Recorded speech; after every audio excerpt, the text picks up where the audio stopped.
ഇഷ്ടമായി. ഒരു feel good ഒരു വൈബാണ് കിട്ടുന്നത്. പിന്നെ ജയറാമേട്ടൻ, കാളിദാസ്, പിന്നെ ചേച്ചിയുടെ വൈബ്.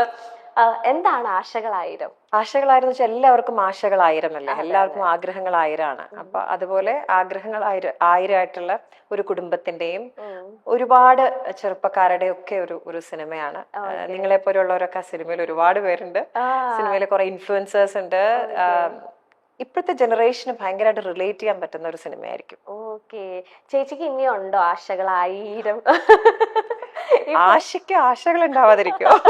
ഈ കൗണ്ട് എടുക്കുമ്പോഴത്തേനും ഒരു 1000+ ആശകളുണ്ടോ ഇപ്പോഴും മനസ്സിൽ? ഇല്ല, ഞാൻ അങ്ങനെ ഭയങ്കര ഒരു ഭയങ്കര ഒരു സ്വപ്നങ്ങൾ കണ്ട അങ്ങനെയല്ല. എനിക്ക് അങ്ങനെ ഭയങ്കര ആഗ്രഹങ്ങൾ ഓഫ് കോഴ്സ് എന്തൊക്കെ സംഭവിക്കുന്നു അതിനെ പോസിറ്റീവായിട്ട് കാണുന്ന ആളാണ്. എനിക്ക് ഭയങ്കര ഒരു ഡ്രീം വേൾഡിൽ ജീവിക്കുന്ന ആളല്ല. എൻ്റെ ഒരു കുഴപ്പമാണോന്ന് എനിക്കറിയില്ല. അങ്ങനെ ഭയങ്കര സ്വപ്നങ്ങളോ അല്ലെങ്കിൽ അങ്ങനെയൊന്നും ഇല്ല. ആഗ്രഹങ്ങൾ എന്ന് വെച്ചാൽ ചെറിയ ചെറിയ ആഗ്രഹങ്ങളൊക്കെ ഉള്ളൂ, അത്രേ ഉള്ളൂ. വലിയ ആഗ്രഹങ്ങളൊന്നുമില്ല, ചെറിയ ചെറിയ. ഓഫ് കോഴ്സ് ഹാപ്പിനെസ് എന്നല്ലേ, ജീവിതത്തിലെ സന്തോഷത്തിന് വേണ്ട ആഗ്രഹങ്ങൾ അത്രേ ഉള്ളൂ. ചേച്ചിയുടെ ജീവിതത്തിൽ ഇപ്പൊ ഇത്രയും ഇയേഴ്സ് ആയി, ചേച്ചിയുടെ ഏറ്റവും വലിയ ആഗ്രഹം, നടന്ന ഒരു ആഗ്രഹം, അങ്ങനെ ചേച്ചി സ്വപ്നം ഇങ്ങനെ ഇപ്പോഴത്തെ മാനിഫെസ്റ്റ് ഒക്കെ ചെയ്ത് നടന്നേക്കുന്ന ഒരു ആഗ്രഹം എന്താണ്? ഇപ്പൊ ഡാൻസ്, ഫിലിം അതൊക്കെ നമുക്കറിയാം, അല്ലാതെ നമുക്ക് അറിയില്ലാത്ത ഒരുപാട് മനസ്സിൽ ഒരു ചെറിയ ആഗ്രഹമായിരിക്കാം, പക്ഷെ അത് എപ്പോഴും മനസ്സിൽ കാത്തു സൂക്ഷിക്കുന്ന അങ്ങനെ ഒരു ആഗ്രഹം ചോദിച്ചാൽ നടന്ന ആഗ്രഹം എന്തായിരിക്കും? അങ്ങനെ ഒരു ആഗ്രഹമായിട്ട് പറയാൻ പറ്റില്ല മോള്. എത്രയോ നമ്മൾ ആഗ്രഹിച്ചിട്ടുള്ള ചില കാര്യങ്ങൾ, നേരത്തെ അവസാനം നമ്മൾ നൃത്തത്തിൽ എന്നും എത്തുന്നു പറയുന്ന പോലെ എപ്പോഴും നമുക്ക് മോഹിക്കുന്ന പല പല വേദികൾ ഉണ്ടാവും. എക്സ്പെക്ട് ചെയ്യും നമുക്കിങ്ങനെ ഇങ്ങനെ ഒരു വേദിയിൽ കളിക്കാൻ പറ്റുമായിരുന്നെങ്കിൽ എന്ന് ആലോചിക്കുന്ന ചില വേദികൾ നമുക്ക് പെർഫോം ചെയ്യാൻ പറ്റുക.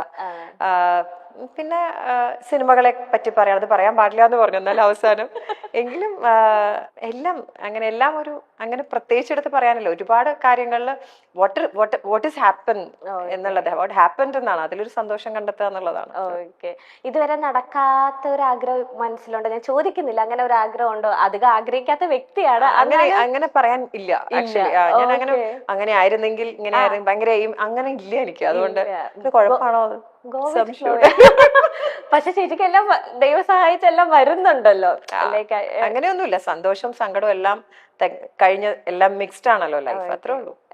ജയറാമേട്ടൻ ആൻഡ് കാളിദാസ് ആയിട്ടുള്ള ഒരു വൈബ് എങ്ങനെ? ഞാൻ ജയറാമേട്ടൻ ഇങ്ങനെ പറഞ്ഞിട്ടുണ്ട്, കോളേജിൽ ചേച്ചിയുടെ പുറകെ ഭയങ്കരമായിട്ട് ശല്യപ്പെടുത്തി നടന്ന ഒരു വ്യക്തിയാണോ? ആര് പറഞ്ഞു?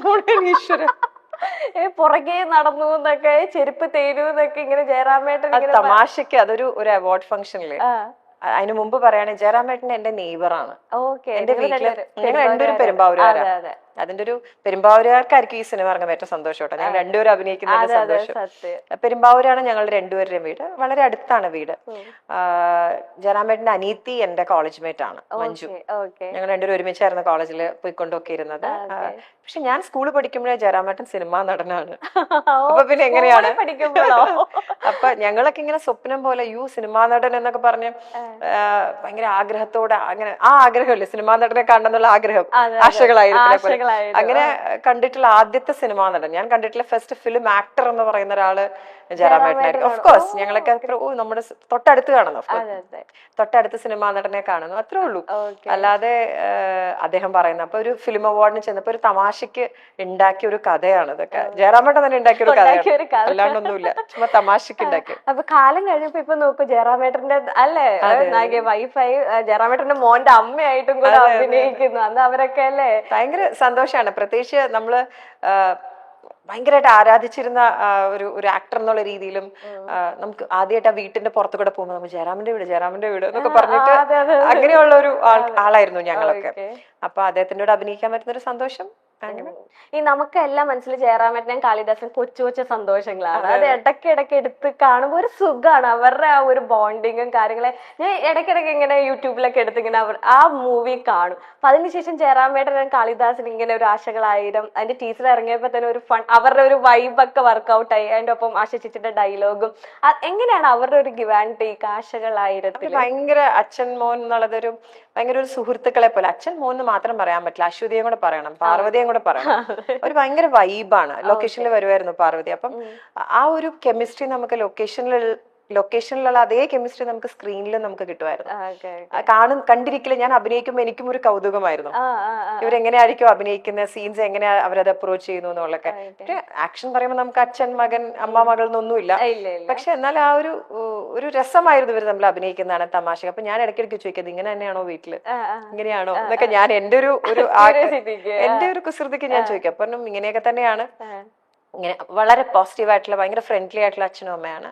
കാളിദാസൻ നല്ലൊരു മോനാണ്, നല്ലൊരു മോനെ ഉദ്ദേശിക്കുന്ന നല്ലൊരു കുട്ടിയാണ്. ഭയങ്കര നമുക്ക് ഭയങ്കര വാത്സല്യം തോന്നുന്ന, ഒരു അമ്മമാർക്കൊരു വാത്സല്യം തോന്നുന്ന, ഞങ്ങൾ തമ്മിൽ ഭയങ്കര കെമിസ്ട്രി ആയിരുന്നു. ഞാനും കണ്ണാന്നാ വിളിക്കുന്നത്, കണ്ണൻ തമ്മിൽ ഭയങ്കര ഒരു കെമിസ്ട്രി ആയിരുന്നു. പലപ്പോഴും എനിക്ക് തോന്നിയിട്ടുണ്ട് എന്റെ മോൻ തന്നെയാണോ, അങ്ങനെയാണ് നമുക്ക് തോന്നാം. എന്റെ രണ്ടാമത്തെ മോൾ അമ്മു വരുമായിരുന്നു ലൊക്കേഷനിൽ, ആ സമയത്ത് ഇവിടെ ഉണ്ടായിരുന്നു. അമ്മുവിന് ചില കുശുമ്പ് വരെ വരുമായിരുന്നു ഞാനിങ്ങനെ കണ്ണനെ പറ്റി പറയുമ്പോ. വലിയൊരു ഇപ്പൊ ചോദിക്കാ, ചേച്ചിക്ക് 2 പെൺമക്കളാണ്, അപ്പം എപ്പോഴെങ്കിലും ആഗ്രഹിച്ച ഒരു മോൻ, എപ്പോഴും ആഗ്രഹം ഉണ്ടായിരുന്നു എനിക്ക്, എനിക്ക് മോൻ വേണമെന്ന് ഭയങ്കര ആഗ്രഹമായിരുന്നു, ഒരു ആൺകുട്ടി വേണം എന്നുള്ളത്. അത് എന്തിനാ പെൺകുട്ടിയും, ഓഫ് കോഴ്സ് 2 പെൺകുട്ടികളെ വേണം, എനിക്ക് പെൺകുട്ടികളെ വലിയ ഇഷ്ടമാണ്. പക്ഷെ ഒരു മോൻ ഉണ്ടായേക്കൊള്ളാന്ന് എവിടെയോ ഞാൻ ആഗ്രഹിച്ചിരുന്നു. അതുകൊണ്ട് എനിക്ക് മോൻ ഉണ്ടെങ്കിൽ ഞാൻ കണ്ണ എന്ന് വിളിക്കുന്നൊക്കെ ആഗ്രഹിച്ചിരുന്നു. അതുകൊണ്ട് എന്റെ മോളെ കല്യാണം കഴിച്ചത് എന്റെ മോൻ തന്നെയാണ്, മോൻ എന്നാണ് വിളിക്കുന്നത്. ആ മോനെ ഞാൻ കണ്ണാന്നാ വിളിക്കുന്നത്. അപ്പൊ അതുപോലെ തന്നെ ഈ നമ്മുടെ കണ്ണനും. ഈ ഉത്തര വന്നിട്ടുണ്ടായിരുന്നു സെറ്റില്, ഉത്തരയ്ക്ക് വരാൻ പറ്റിയിട്ടില്ല, പഠിക്കുകയാണ് ഇപ്പോഴും. കീർത്തന വരുമായിരുന്നു, കീർത്തന നാട്ടിലുണ്ടായിരുന്നു, കീർത്തന വരുമായിരുന്നു. ഇപ്പൊ കീർത്തന ഈ കണ്ണനെ സ്നേഹിക്കാൻ കാളിദാസനോട് ഇങ്ങനെ നല്ല മോനാണ് ഇങ്ങനെയൊക്കെ പറയുമ്പോഴത്തേനും ഇപ്പോഴും മനസ്സിൽ നിൽക്കുന്ന ഒരു കുശുമ്പ് എന്തായിരിക്കും? നല്ല കുശുമ്പുണ്ടായിരുന്നു അമ്മൂന്, ശരിക്കും നല്ല കുശുമ്പുണ്ടായിരുന്നു. ലൊക്കേഷനിൽ കണ്ണൻ മാത്രമായിരുന്നില്ല, കുറെ കുട്ടികളുണ്ടായിരുന്നു. പിന്നെ മോളായിട്ട് അഭിനയിക്കുന്ന സൂര്യ ഉണ്ടായിരുന്നു, പിന്നെ ഭാഗി എന്ന് പറഞ്ഞ വേറൊരു കുട്ടി അഭിനയിക്കുന്നുണ്ട്. കുറെ കുട്ടികളുണ്ട് ഇതിനകത്ത്, ഇഷാനിയുണ്ട്. അപ്പൊ ഇവരൊക്കെ നമ്മളെല്ലാവരും ഒരു ഞാൻ പറഞ്ഞില്ല, ഒരു യങ് വൈബ്, ഒരു ജെൻസി വൈബ് ഉണ്ടായിരുന്നു ലൊക്കേഷനിൽ മുഴുവൻ. ഞാനും ഒരു പകുതി ജെൻസി മദർ ആയതുകൊണ്ട് എനിക്ക് ഇവരായിട്ട് റിലേറ്റ് ചെയ്യാൻ ഭയങ്കര എളുപ്പമായിരുന്നു. അതെ, ചേച്ചി ഉണ്ടായിരുന്നു ഇപ്പം വളരെ ചെറുപ്പത്തിൽ തന്നെ കല്യാണം കഴിച്ചു, ഒരമ്മയായി. പക്ഷേ എപ്പോഴും പല വൈബ് ഭയങ്കര രസമാണ് ചേച്ചി. ഇപ്പൊ മോളായിക്കോട്ടെ, ഇപ്പൊ മരുമോനായിട്ട് നമ്മൾ ഇൻസ്റ്റയില് തുറന്നിട്ടുണ്ടെങ്കിൽ ഏറ്റവും മരുമോനായിട്ട് വൈബ് തോന്നിപ്പിക്കുന്ന ഒന്ന് ആശ ചേച്ചിയും പിന്നെ താര കല്യാണി ചേച്ചിയാണ്. മരുമക്കളെ സ്വന്തം മകനെ പോലെ, അല്ലെങ്കിൽ അവരൊരു ഗിവ് ആൻഡ് ടേക്ക്, അല്ലെങ്കിൽ മോളുടെ കുറ്റം പറയാനുള്ള സ്വാതന്ത്ര്യം, അതൊക്കെ വളരെ റയറസ്റ്റ് ഓഫ് റയർ. നമുക്ക് സ്വന്തം അമ്മ ഒരു ഫീല് കിട്ടിയാലാണ്. ഇപ്പൊ ചേച്ചിയുടെ ഇൻസ്റ്റ തുറന്നാലും ഇപ്പൊ ഉത്തരയുടെ തുറന്നാലും നിങ്ങൾ തമ്മിലുള്ള ഒരു കോമ്പിനേഷൻ, ഡാൻസ് ആയിക്കോട്ടെ, ശരത്തേട്ടന്റെ ഡാൻസ്. അതെ, അയ്യോ ഈ ലാസ്റ്റ് ഇറങ്ങിയ ഒരു റീലും പാവട്ടോ, എങ്ങനെയാണ് എനിക്ക് ഇഷ്ടപ്പെട്ടു ശരത്തേട്ട പാവട്ടോ. അതെ, നിങ്ങൾ എല്ലാവരും ഹെവി കോസ്റ്റ്യൂമില്, പാവത്തിന് ഇച്ചിരി സ്ഥലമുള്ളൂ, പക്ഷെ ഭയങ്കര രസമാണ്. അതൊന്നും പ്ലാൻ ചെയ്തൊന്നും ചെയ്യണം. ശരിക്കും പറഞ്ഞ ഈ റീൽ എടുക്കുന്നൊന്നും എന്റെ പരിപാടിയല്ല. ഞാനും ഇതും തമ്മിലൊന്നും ഒരു ബന്ധമില്ലാത്ത ഒരാളാണ്. ഈ പ്രോഗ്രാം കഴിയുമല്ലോ, ഷോ കഴിയുമ്പോഴാണ്, ഷോയ്ക്ക് മുമ്പ് വന്നാൽ ഞാൻ ഓടിക്കും പങ്കുനെ. നമ്മൾ ആ സ്റ്റേജിൽ കയറണം, കളിക്കുന്നതിന് മുമ്പ് നമ്മൾ എപ്പോഴും സ്ട്രെസ്ഡ് ആണ്. ഞാനൊക്കെ ഇപ്പോഴും ആദ്യമായിട്ട് സ്റ്റേജിൽ കയറുന്ന പോലെയാണ് ഓരോ സ്റ്റേജും എനിക്ക് തോന്നുന്നത്. അപ്പൊ തുടങ്ങുന്ന മുമ്പ് ഞാൻ സമ്മതിക്കാറില്ല, പറ്റില്ല, എനിക്ക് ഓടിക്കും ഞാൻ. അപ്പൊ കഴിഞ്ഞ് കഴിയുമ്പോ ഒരു റീലൊക്കെ ആയിട്ട് വരാം, അമ്മ നമുക്കിത് ചെയ്താലോ. അപ്പം ശരത്തേട്ടനോട് അച്ചാന്ന് ഇവര് ഫോഴ്സ് ചെയ്ത് ഞങ്ങളെ കൊണ്ട് ചെയ്യിക്കുന്നതാണ് ഈ പരിപാടികളൊക്കെ. ശരത്തേട്ടൻ ഡാൻസ് ആയിട്ടൊന്നും ബന്ധമില്ല. പിന്നെ പക്ഷെ ഞങ്ങൾ ആ ഒരു വി എൻജോയ് ദ വൈബ്, കുട്ടികളുടെ ഒരു സന്തോഷം, അവരുടെ കൂടെ കൂടുക. നമ്മൾ അവരിലൂടെ ജീവിക്കാണല്ലോ. ഈ ഒരു ജനറേഷനിലൂടെ ഞങ്ങള് ജീവിക്കുമ്പോൾ ഒരു ഭയങ്കര രസമാണ്. നമ്മളും ഒരു യങ് ആയിട്ട് തന്നെ നമുക്ക് ഫീൽ ചെയ്യുന്ന ഒരു സിറ്റുവേഷൻ ആണ്. അതുകൊണ്ടാണ് ഈ റീലും ഒക്കെ ഈ വക കലാപരിപാടി, ഈ കാട്ടിക്കൂട്ടലൊക്കെ ചെയ്യുന്നത് ഒരു ഫൺ. ആസ് എ മദർ 2 മക്കളുടെ ആശകളെല്ലാം നിറവേറ്റി കൊടുത്ത ഒരു അമ്മയും അച്ഛനും ആണോ എന്ന് ചോദിച്ചിട്ടുണ്ടെങ്കിൽ എന്തായിരിക്കും ആശ ചേച്ചിയുടെ? അവരുടെ ആശകൾ എന്ന് വെച്ചാൽ അവർക്ക് വേണ്ടത് എന്തെന്ന് ഞാൻ എപ്പോഴും അവരോട് ചോദിക്കാറുണ്ട്. എനിക്ക് വേണ്ടത് ഞാൻ അവരെ ഫോഴ്സ് ചെയ്തിട്ടേ ഇല്ല. ഈവൻ ഡാൻസ് അടക്കം അവർക്ക് എപ്പോ ഡാൻസ് പഠിക്കണം എന്ന് പറഞ്ഞു. ആദ്യമേ ചെറുതിലെ പഠിപ്പിക്കാൻ ശ്രമിച്ചിരുന്നു. അപ്പൊ വേണ്ട, കാല് വേന എന്നൊക്കെ പറയുമ്പോൾ ഓക്കെ ലതം, അവർക്ക് എപ്പോ കംഫർട്ടബിൾ ആവുമ്പോ അപ്പൊ പഠിപ്പിക്കാമെന്നുള്ള ഒരാഗ്രഹം ഉണ്ടായിരുന്നു. അത് ഞാൻ ഒരു എക്സാമ്പിൾ പറഞ്ഞതാണ്. അവർക്ക് എന്താണോ വേണ്ടതെന്ന് അവരോട് അഭിപ്രായം ചോദിക്കാറുണ്ട്. പക്ഷെ അവർ തെറ്റ് ചെയ്താൽ തെറ്റ് ചെയ്യരുത് എന്ന് പറഞ്ഞ് മനസ്സിലാക്കാൻ ശ്രമിക്കും. പക്ഷെ അവരുടേതായിട്ടുള്ള, അവർ കുറച്ചുകൂടെ മെച്ചൂർ ആകുമ്പോൾ അവർക്ക് അറിയാലോ അവർക്ക് എന്താ വേണ്ടതെന്ന്. സോ അവർക്ക് അവരുടെ ആഗ്രഹത്തിനനുസരിച്ചിട്ട് കാര്യങ്ങൾ മുമ്പോട്ട് കൊണ്ടുപോകാൻ ശ്രമിക്കാറുണ്ട്. ഓരോ ആഗ്രഹങ്ങൾ ഇപ്പോഴും അവർക്ക് എന്താ ആഗ്രഹമുണ്ടെങ്കിലും എനിക്ക് തോന്നുന്നു ആദ്യം എന്നോടായിരിക്കും പറയണ്ടാവുക. എന്നോടെന്ന് വെച്ചാൽ എന്നോടും ശരത്തേട്ടനോടും ആയിരിക്കും പറയണ്ടാവുക. അത് അവർക്ക് എന്ത് വേണമോ അത് ചെയ്തു കൊടുക്കാൻ, അല്ലെങ്കിൽ അതൊന്ന് സബലീകരിക്കാൻ എന്റെ ഭാഗത്തുനിന്ന് ചെയ്യാൻ പറ്റുന്നത് ഞാൻ ചെയ്യാറുണ്ട്. ചെയ്യാറുണ്ട്. എല്ലാം ചെയ്തു കൊടുത്തിട്ടുണ്ടോന്ന് വെച്ചാൽ അത് അവരെ തന്നെ പറയേണ്ടി വരും. പക്ഷെ ഒരു അമ്മ എന്നുള്ള രീതിയിൽ അവർക്ക് ആഗ്രഹമുള്ള, അവർക്ക് ഇന്ന സ്ഥലത്ത് പഠിക്കണം, ഇന്ന കാര്യങ്ങൾ ചെയ്യണം, അങ്ങനെയുള്ള കാര്യങ്ങളാണല്ലോ നമ്മൾ അവരെന്ത് പറയുന്നു അത് ചെയ്തു കൊടുക്കാൻ നമ്മളൊരു ശ്രമം ഉണ്ടാവാറുണ്ട്.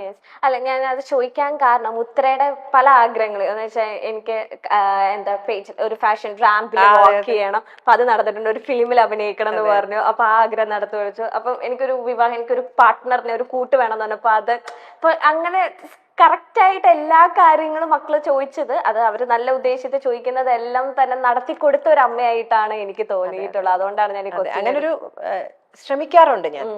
പക്ഷെ അങ്ങനെ അവരും അങ്ങനെ കുഴപ്പക്കാരായിട്ടുള്ള കുട്ടികളല്ല കേട്ടോ. മോശപ്പെട്ട കാര്യങ്ങൾ വേണം അങ്ങനെ പറയാറ്, ഒരുപാട് ആഗ്രഹങ്ങളൊന്നും പറയുന്നവരും അല്ല. ഒരു വളരെ അണ്ടർസ്റ്റാൻഡിങ്ങിൽ ജീവിക്കുന്ന രണ്ട് പിള്ളേരുമാണ്. എനിക്കിപ്പോ അവർക്ക് പറ്റാത്തൊരു കാര്യം, എനിക്ക് പറ്റാത്തൊരു കാര്യങ്ങൾ വേണമെന്ന് ചോദിച്ചാൽ ചിലപ്പോൾ എനിക്ക് പറ്റില്ലല്ലോ, എന്നാൽ കഴിയാത്തത്. പക്ഷെ അവർക്ക് അറിയുന്ന രീതിയിൽ ഒതുങ്ങി നിന്ന് വേണ്ടത്, അവർക്ക് പഠിക്കേണ്ട കാര്യങ്ങൾ, അവർക്ക് വേണ്ട കാര്യങ്ങൾ, പിന്നെ ഒരു ഫണ്ണായിട്ട് ജീവിതത്തിനെ കാണാൻ നോക്കാറുണ്ട് അവരുടെ കൂടെ. അതെ, ഓക്കെ. ഈ ചേച്ചി ഇപ്പം ചേച്ചിക്ക് വളരെ ചെറുപ്പത്തിൽ ഇങ്ങനെ ഒരുപാട് മൂവി ഓപ്പർച്യൂണിറ്റീസ് വന്നിട്ടുണ്ട്, അഭിനയിക്കാൻ ആഗ്രഹമുണ്ട്. പക്ഷെ വീട്ടില് സമ്മതിക്കാതെ, ചേട്ടന്മാര് അച്ഛനും അമ്മയ്ക്കും കുഴപ്പമില്ലെങ്കിൽ ചേട്ടന്മാര് സമ്മതിക്കാത്തതുകൊണ്ട് അഭിനയം വേണ്ട, അങ്ങനെ ഒരു തീരുമാനം എടുത്ത ഒരു വ്യക്തിയും കൂടെയാണ്. അപ്പൊ തീരുമാനം എടുത്തില്ല, അവര് തീരുമാനിച്ചു, ഞാൻ അനുസരിച്ച്. അപ്പൊ ഇപ്പത്തെ കാലത്ത് അല്ലെങ്കിൽ ഇപ്പൊ പുറകോട്ട് ചിന്തിക്കുമ്പോൾ എപ്പോഴെങ്കിലും സങ്കടം തോന്നിയിട്ടുണ്ടോ? അതൊരു ആഗ്രഹമായിട്ട് ചേച്ചി അങ്ങനെ മനസ്സിൽ കിടക്കുന്നുണ്ടോ? അതാ ഞാൻ പറഞ്ഞ, അന്ന് അത് പറ്റാത്തതിൽ ഒരു കുട്ടിയുടെ മനസ്സ് ചിലപ്പോൾ തീർച്ചയായിട്ടും വേദനിച്ചിട്ടുണ്ടാവും, എനിക്ക് പറ്റിയില്ലല്ലോ. പക്ഷെ അതിനുശേഷം അത് പറയുമ്പോഴാണ് എന്നെ ആ ഒരു വലിയൊരു ഓപ്പർച്യൂണിറ്റിയിലേക്ക് എന്നെ ആദ്യമായിട്ട് ഫോണിൽ വിളിക്കുന്ന ജയറാമേട്ടനാണ്. കാര്യം ഞങ്ങളുടെ നാട്ടിലുള്ള ഒരു ആക്ടർ എന്ന് പറയുന്നത് ജയറാമേട്ടനാണ്. ഇപ്പൊ പെരുമ്പാവൂരുള്ള ഒരു കുട്ടിയെ ഒരു സിനിമയിലേക്ക് വിളിക്കുമ്പോൾ ഇങ്ങനെ ഒരു കമലദളം എന്ന് പറയുന്ന ചിത്രത്തിലേക്ക് ആശയം വിളിക്കുന്നുണ്ട്. ശ്രീ മോഹൻലാൽ എന്ന് പറയുന്ന പ്രണവ് ആർട്സിന്റെ ചിത്രമാണെന്ന് പറഞ്ഞ് എന്നോട് സംസാരിക്കുന്നത് ജയറാമേട്ടനാണ് ആക്ച്വലി ആ കാലത്ത്. ആദ്യമായിട്ട് സംഭവിച്ചില്ല, സിനിമ എനിക്ക് ചെയ്യാൻ പറ്റിയില്ല, അച്ഛനമ്മയെ സമ്മതിച്ചില്ല. പക്ഷെ അത് സംസാരിക്കുന്നത് അദ്ദേഹത്തിലൂടെയാണ് ആദ്യമായിട്ട് ആ സിനിമ എന്നുള്ള എൻ്റെ ഒരു ഓപ്പർച്യൂണിറ്റിയെ കുറിച്ച് അറിയാനൊക്കെ സാധിച്ചത്. അന്നത് നടന്നില്ല, അന്ന് ചിലപ്പം അത് ഉണ്ടായിട്ടുണ്ടാവില്ല. എല്ലാം ഒരു ഡെസ്റ്റിനി, അല്ലെങ്കിൽ നമ്മുടെ തലയിൽ എഴുതിയിരിക്കുന്നത് പോലെ മുമ്പോട്ട് പോകാൻ പറ്റുള്ളൂ എന്ന് വിശ്വസിക്കുന്ന ഒരാളാണ്. അതിനങ്ങനെ വലിയ ദുഃഖമൊന്നുമില്ല, ഇപ്പോഴും ചെയ്യാൻ പറ്റുന്നുണ്ടല്ലോ. അതെ, അതുകൊണ്ട് പിന്നെ കുഴപ്പമൊന്നുമില്ല. ചേച്ചി എന്തെങ്കിലും പരിഭവങ്ങൾ അങ്ങനെ ഷെയർ ചെയ്യാത്ത കൂട്ടത്തിൽ ഇപ്പം ഒരുപാട് എന്താ പറയാ, ഇപ്പൊ അച്ഛനും അമ്മയും പറഞ്ഞത് മാത്രം അനുസരിച്ച് ജീവിച്ച ഒരു കുട്ടിയാണ്, ഇപ്പൊ ബ്രദേഴ്സ് പറയുന്ന അനുസരിച്ച് മാത്രം ജീവിച്ച. ഞാൻ മാത്രമല്ല, ആ കാലത്തുള്ള എല്ലാ പിള്ളേരും അങ്ങനെ ആയിരിക്കും. പക്ഷെ ചേച്ചി ഫിലിമിംഗ് യൂസ് ചെയ്യുമ്പോഴത്തേനും കൂടുതൽ ഓപ്പൺ അപ്പ് അയക്കുന്നത് ചേച്ചിയുടെ ഇന്റർവ്യൂസ് കാണുമ്പോഴത്തേനും അപ്പൊ ഞാൻ വിചാരിക്കും ഇത്രയും നല്ല കുട്ടിയായിരുന്നു. അത്ര നല്ല കുട്ടി എന്ന് വെച്ചാൽ അത് ആ കാലത്തുള്ള, മോൾക്ക് അറിയാത്തോണ്ട്, ആ കാലത്തുള്ള ഒട്ടുമിക്ക കുട്ടികളും എന്നെ പോലെ ആയിരിക്കും. കാര്യം അച്ഛനമ്മമാര് പറയുന്നത് ആണ് നമ്മൾ അനുസരിക്കേണ്ടത്. അങ്ങനെ വേറൊരു ഒരു ഒരു നമുക്ക് തിരിച്ചു പറഞ്ഞില്ല എനിക്ക് അത് വേണം ഇത് വേണം എന്ന് പറയാനുള്ള ഒരു അങ്ങനെ ആ കാലത്ത് വളരെ കുറവായിരിക്കും. ജയറാമേട്ടന്റെ ഒക്കെ പ്രത്യേകത വെച്ചാൽ സെറ്റിൽ ഭയങ്കര ഫണ്ണായിരിക്കും, കൗണ്ടർ അടിക്കും, കളിയാക്കും പരസ്പരം. വെറുതെ ഇങ്ങനെ ഇതുപോലെ എന്റെ പണ്ടത്തെ സ്റ്റോറീസ്, അവർക്കൊക്കെ ഒരുപാട് സ്റ്റോറീസ് ഒക്കെ പണ്ടത്തുണ്ട്. അപ്പൊ അങ്ങനെ ഇപ്പോഴും മനസ്സിൽ ഓർത്തിരിക്കുന്നു ജയറാമേട്ടൻ മറ്റാരോടും പറയാത്ത സ്റ്റോറീസ് പറഞ്ഞിട്ടുള്ളത് എന്നോടായിരിക്കും. കാരണം ഞങ്ങൾ രണ്ടുപേരും പറഞ്ഞിട്ടുള്ള മുഴുവൻ പെരുമ്പാവൂർ കഥകളാണ്. വേറൊരു ആർട്ടിസ്റ്റിന്റെ അടുത്ത് അത് പറയാൻ പറ്റില്ല. പെരുമ്പാവൂർ അവരുണ്ടായിരുന്നു ഇവരുണ്ടായിരുന്നതാണ്. ഞങ്ങളുടെ നാട്ടിലുള്ള ജയറാമേട്ടൻ ബ്രാഹ്മണനാണ്. അപ്പൊ ഞങ്ങളുടെ ആ ഒരു ഏരിയയില് ബ്രാഹ്മണരാണ് കൂടുതലുള്ളത്. കൂടുതൽ ആ ഒരു ബ്രാഹ്മണ ഏരിയയിലാണ് താമസിക്കുന്നത്. ഞാൻ ബ്രാഹ്മണ കുടുംബത്തിലുള്ള ആളല്ല. പക്ഷെ ആ ഒരു ഏരിയയിലുള്ള മാമിമാരും കുറെ സാമി എന്നാണ് നമ്മൾ അങ്ങനെയുള്ള, ജയറാമേട്ടന്റെ അച്ഛനെയൊക്കെ നമ്മൾ സാമി എന്നും അമ്മയെ മാമി എന്നും ഒക്കെയാണ് വിളിക്കുന്നത്. അങ്ങനെയാണ് അവർ ബഹുമാനത്തോടുകൂടി വിളിക്കുന്നത്. അങ്ങനെയുള്ള ഒരു കമ്മ്യൂണിറ്റിയുടെ ഉള്ളിലാണ് ഞങ്ങളൊക്കെ. എന്നെ പോലെ കുറച്ച് കുടുംബങ്ങളുണ്ട് അവിടെ, അയ്യപ്പസ്വാമിയുടെ അമ്പലത്തിനടുത്ത്. സോ അവിടെയുള്ള ഓരോ കുടുംബക്കാരുടെ കഥകൾ, പണ്ടത്തെ കഥകൾ, ഇപ്പോഴത്തെ കഥകൾ, ഞങ്ങളുടെ ഫൈൻ ആർട്സ് സൊസൈറ്റി ഞങ്ങളുടെ അവിടുത്തെ അരുൺകുമാർ സാറിന്റെ അവിടുത്തെ ആനക്കഥകള്, ജയറാമേട്ടന്റെ സ്കൂൾ കഥകള്, പിന്നെ ഞങ്ങൾക്ക് കോമൺ ആയിട്ട് പരിചയമുള്ള 1000 ആളുകളും 1000 കഥകളും ഉണ്ട്. സോ അതൊക്കെ പറയുന്നു. പിന്നെ എല്ലാ ആൾക്കാർക്കും ഈ ചെറിയ ചെറിയ പെറ്റ് നെയിം വെച്ചിട്ടാണ് അതെ അതെ Pet name വെച്ചാ ഞങ്ങളുടെ നാട്ടിൽ അറിയുന്നത് കൂടുതൽ. അപ്പൊ ഇങ്ങനെ പറയുമ്പോ ബാക്കിയുള്ളവർക്ക് ചിലപ്പം ചിരിയും വരും, നമുക്കും ചിരി വരും. ആ സാമി മറ്റേ അങ്ങനെ ഓരോരോ കാര്യങ്ങൾ പറഞ്ഞു. അങ്ങനെ ഫുൾ ഷൂട്ട് ഞങ്ങൾ പെരുമ്പാവൂർ ഒന്ന് വീണ്ടും റീക്രിയേറ്റ് ചെയ്തു എന്നുള്ളതാണ് സത്യം. ഇതിന്റെ ലൊക്കേഷനും കാര്യങ്ങളൊക്കെ എവിടെയാണ്? എല്ലാം എറണാകുളത്തായിരുന്നു. എല്ലാം കൊച്ചി തന്നെയായിരുന്നു. ഓക്കെ. അങ്ങനെ ഇപ്പം ഈ ചേച്ചിനെ പോലെ തന്നെ ഒരു അടിപൊളി പാരന്റിങ് ചെയ്ത രണ്ട് വ്യക്തികളാണ് ജയറാമേട്ടനും അശ്വതി ചേച്ചി. കാരണം അവരുടെ മക്കളെ ഓരോ സ്റ്റേജിൽ ഇപ്പൊ കണ്ണന്റെ ഒക്കെ കല്യാണത്തിന് ജയറാമേട്ടൻ പറയുന്ന വാക്കുകളായാലും അവരുടെ വീഡിയോസ് തന്നെ അവരെ 4 പേരെ കാണാൻ തന്നെ എല്ലാവർക്കും ഭയങ്കര ഇഷ്ടമാണ്. അതുപോലെ തന്നെയാണ് എനിക്കത് തോന്നിയിട്ടുണ്ട്. നിങ്ങൾ ആ സൈഡിലെല്ലാം ഭയങ്കര പക്ഷെ അതിന്റെ ക്രെഡിറ്റ് ഉണ്ടല്ലോ, ഞാൻ കണ്ണനോടും പറയായിരുന്നു. കണ്ണനും ചക്കിയും നല്ല മക്കളാണ്. നല്ല മക്കൾ എന്ന് പറഞ്ഞാൽ they know how to behave. നല്ലോണം ആരോടാണെങ്കിലും പെരുമാറാൻ അറിയാം, സംസാരിക്കാൻ അറിയാം, കോൺവെർസേഷൻ ഉണ്ടാക്കാൻ അറിയാം, ഒരാളെ കംഫർട്ടബിൾ ആക്കാൻ അറിയാം. അതൊക്കെ ഒരു ഭയങ്കര ക്വാളിറ്റിയാണ്, അറിയാതെ വന്നിട്ടുള്ള ക്വാളിറ്റിയാണ് കേട്ടോ. ഒരുപാട് പേർക്കുണ്ട്, പക്ഷെ ഈ 2 കുട്ടികൾക്കുണ്ട്. അപ്പൊ ഞാൻ ചോദിച്ചിട്ടുണ്ട് കണ്ണനോട്, ഐ എം റിയലി അപ്രീഷിയേറ്റ് നിങ്ങളെ ഇങ്ങനെ ബ്രോട്ടപ്പ് ചെയ്തതിന്. അപ്പൊ എന്നോട് ഭയങ്കര പ്രൗഡ്ലി പറഞ്ഞു, ജയറാമേട്ടനോട് ഞാൻ പറഞ്ഞു, 2 പേരും പറഞ്ഞു ഒരു പേരാണ്, അശ്വതി പാർവതി അമ്മ. ബിക്കോസ് ഇവരൊക്കെ ചെറുതായിരിക്കുന്ന സമയത്തൊക്കെ ജയറാമേട്ടൻ ആ സമയത്തൊക്കെ ഭയങ്കര ബിസി ആയിരുന്നു. ഇവരെ ആ ഒരു പേരന്റിങ് അല്ലേ, എന്ത് രസമായിട്ടാണ് പാർവതി ഇവരെ വളർത്തിയിരിക്കുന്നത്. ചക്കി ഉണ്ടായിരുന്നു ലൊക്കേഷനിൽ, ചക്കിയും വന്നു പോയിരുന്നു. പക്ഷെ കണ്ണന്റെ ഒരു ബിഹേവിയർ പ്രായമായ ആൾക്കാർ വരുമ്പോഴാണെങ്കിലും എന്നോടുള്ള ബിഹേവിയർ ആണെങ്കിലും, ഇപ്പൊ എന്റെ അമ്മു ഉണ്ടായിരുന്നു ലൊക്കേഷനിൽ, അമ്മുവിനോടാണെങ്കിലും എൻറ്റയർ ക്രൂവിനോടാണെങ്കിലും സച്ച് എ വണ്ടർഫുൾ ചിൽഡ്രൻ. അവരുടെ ആ ഒരു പേരന്റിങ്ങിന്റെ തന്നെയാണ്. അതിന്റെ ഇടയ്ക്ക് ഇവരെല്ലാവരോടും ചെന്ന് ജയറാമേട്ടനെ കളിയാക്കുക. ഞങ്ങളൊക്കെ തമ്മിൽ 4 ശരത്തേട്ടനും അമ്മും പങ്കും ചേർന്ന് എന്നെയൊക്കെ കളിയാക്കി കൊല്ലും. നമ്മൾ അങ്ങോട്ടും ഇങ്ങോട്ടും കളിയാക്കലും ഒക്കെയുണ്ട്. അതേപോലെ ഒരു വൈബ് ഞാൻ അവിടെ കണ്ടു. ഇറ്റ്സ് നോട്ട് ജഡ്ജ്മെന്റ് അല്ല, അമ്മയാണ് അങ്ങനെ പറയാൻ പാടില്ല, അച്ഛൻ അങ്ങനെ ഒന്നുമില്ല. നമ്മളൊരു വി 4 ഫ്രണ്ട്സ് എന്നുള്ള ഞങ്ങളുടെ വീട്ടിൽ കണ്ട അതേ വൈബാണ് അവിടെ കണ്ടത്. ഈ കണ്ണന്റെ ഏറ്റവും വലിയ പ്രത്യേകത എന്ന് വെച്ചിട്ടുണ്ടെങ്കിൽ വീഡിയോസ് എടുക്കല് ഭയങ്കര ഇതാണ്. ഒളിച്ചും കണ്ടും ഫണ്ണി മൊമെന്റ്സ് എടുത്തിട്ട് എന്തൊക്കെ വീഡിയോ ഞാൻ ഇപ്പൊ ചോദിക്കാൻ വരും, അങ്ങനത്തെ വീഡിയോസ് എടുത്തിട്ടുണ്ട്. മറ്റേ പാർവതി അശ്വതി പറയും, എനിക്ക് പേടിയാവും ക്യാമറ ഇങ്ങനെ ഓൺ ആക്കി വെക്കുമ്പോ ഞാൻ ഡീസന്റ് ആയിട്ടിരിക്കും. കാരണം ബർത്ത്ഡേക്കും അല്ലെങ്കിൽ ഇടയ്ക്കിടയ്ക്ക് കണ്ണൻ നല്ല ടാഗ് ലൈൻ ഒക്കെ കൊടുത്ത് അല്ലെങ്കിൽ നല്ല കോമഡി പാട്ടൊക്കെ ഇട്ടങ്ങ് ഇറക്കും. ചക്ര മക്കളാണ് എന്തായാലും. കണ്ണൻ ഭയങ്കര സ്വീറ്റ് ആണ്. ചേച്ചിയുടെ അടുത്ത് ലൈക്ക് ഇപ്പൊ ഒരു ആൺകുട്ടി ഇല്ലാത്തോണ്ട് ഇങ്ങനെ ഭയങ്കരമായിട്ട് കുറുമ്പ് കാണിക്കുമ്പോഴത്തേനും ചേച്ചി ഇവിടെ വന്നിട്ട് ശരത്തേട്ടനോട് നമുക്കൊരു ആൺകുച്ചിനെ വേണമായിരുന്നു ഞാൻ എപ്പോഴും പറയാറുണ്ട്. എനിക്കാണ് ഇനിയിപ്പോ ഉണ്ടാവില്ല, പക്ഷെ എന്തുകൊണ്ട് അപ്പൊ ചിന്തിച്ചില്ല നിങ്ങള്? അയ്യോ